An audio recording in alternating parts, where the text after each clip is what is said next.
Catherine was bright and attractive. She'd been married twice before, both times to older men, and both had died, leaving her financially independent. So Catherine was a rare woman in the 16th century. She didn't have to marry for security or position. She could marry for love. And Catherine had made her choice. Thomas Seymour was a handsome and powerful courtier. The couple were deeply in love and planning to marry. But Seymour had a rival for Catherine's hand, the king. Henry had been watching Catherine, and he liked what he saw. He found himself drawn to this mature, intelligent, and caring woman. We often think that in pursuing Catherine Parr, Henry was looking for a nursemaid. I think he was looking for an equal. Catherine had been married before, and she was older than the giddy Catherine Howard. But she was also beautiful, experienced, and self-assured. She was named after Catherine of Aragon, who was her godmother, and she shared many of her qualities. So in a sense here, I think we can see Henry looking back to his first marriage. This was exactly the sort of queen he'd chosen, right back at the beginning. For Catherine, this was a disaster. She loved Thomas Seymour, and she had no ambition to be queen or to lose her head. Catherine could have refused Henry's offer, but it was pretty unthinkable. A proposal from the king was the equivalent of a royal command. Catherine didn't know what to do, so she turned to God for guidance. And the answer came back loud and clear. On the 12th of July, 1543, in a small private ceremony at Hampton Court, Catherine married. The man she chose was Henry VIII. Catherine wasn't marrying for love or for the crown. She was marrying Henry because she believed God wanted her to be queen for a reason. It's a real thrill to be able to see these. This is Catherine's own copy of her book, Prayers and Meditations, and you can see it's beautifully bound. It was the first work to be written by a woman and published under her own name, but it's really an inoffensive collection of snippets from other holy works. This, however, is completely different. This is Catherine's spiritual autobiography. In this book, Catherine attacks what she saw as a superstitious Roman Catholic Church.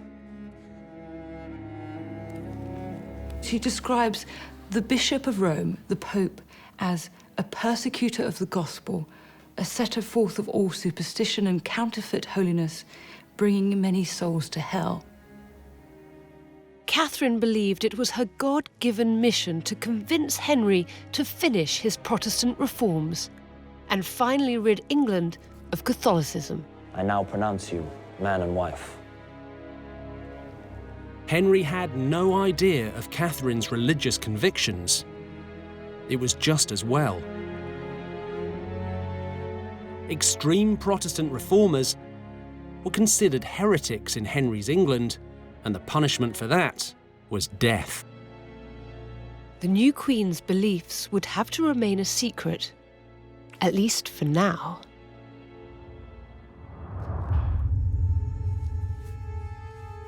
By the summer of 1546, Henry was back from fighting in France, and Catherine saw her opportunity. Sire, you have, to the glory of God, begun a good and a godly work in banishing that monstrous idol of Rome. You should thoroughly finish the job. Cleanse your church, clean it of the dregs, and purge it of the superstition. But Catherine had gone too far. Henry thought he'd cleansed the church of superstition, and he didn't like being told he hadn't done things properly. And he didn't want to be pushed into further reform. Henry hated all sorts of extremism. He was mortally offended by Catherine's words, and this was an age when words could be treasonous. So why did Catherine say it? Perhaps she thought she could sway the king whilst he was sick and weak. Whatever her reasoning, it was an intensely risky strategy. Good night. Farewell, sweetheart. Unfortunately for Catherine, her words were overheard by Bishop Gardiner.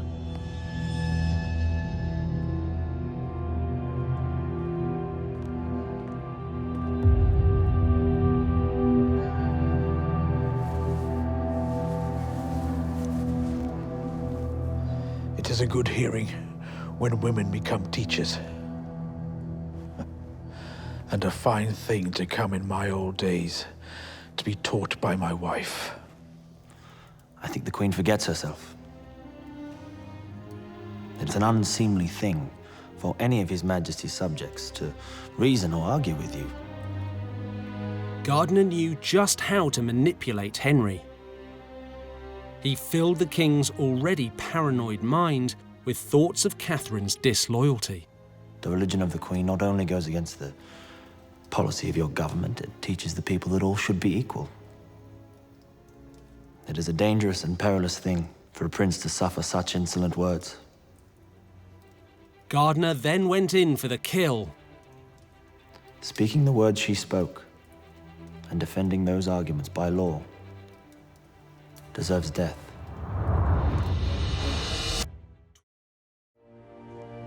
Finish what you started the other day.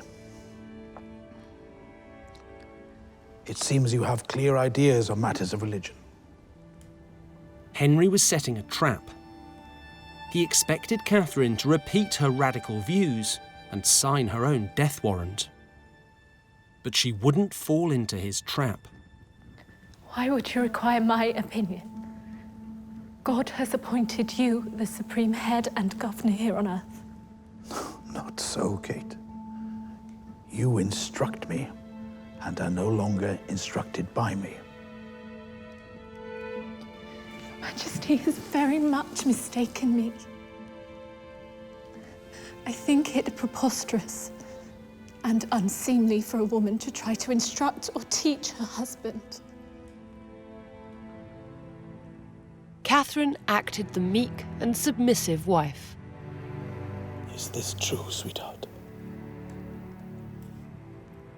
I spoke not to push my own opinion, but to hear yours. She claimed she had only said radical things in order to hear the truth from Henry. It was a bold lie. But would it be enough to save her life?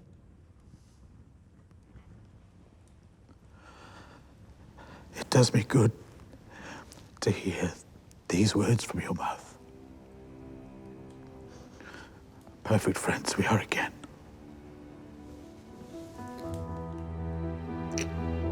Catherine had denied her beliefs, but she had escaped with her life. Catherine Parr was Henry's final wife, but she showed she knew him best of all. What Henry needed was obedience. For Catherine, this meant a massive personal sacrifice. Religious reform was her life, but she knew she couldn't carry out that reform if she went to the executioner's block. Good night. So she hid her true beliefs and survived to fight another day. Catherine Parr chose to live.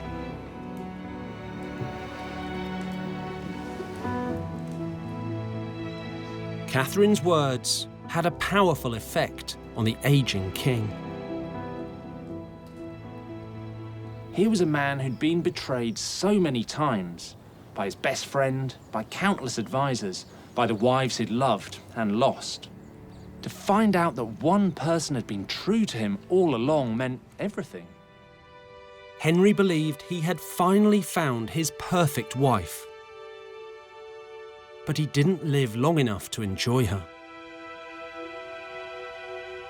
On the 28th of January, 1547, 3.5 years into his final marriage, bloated and riddled with disease, the 55-year-old king died.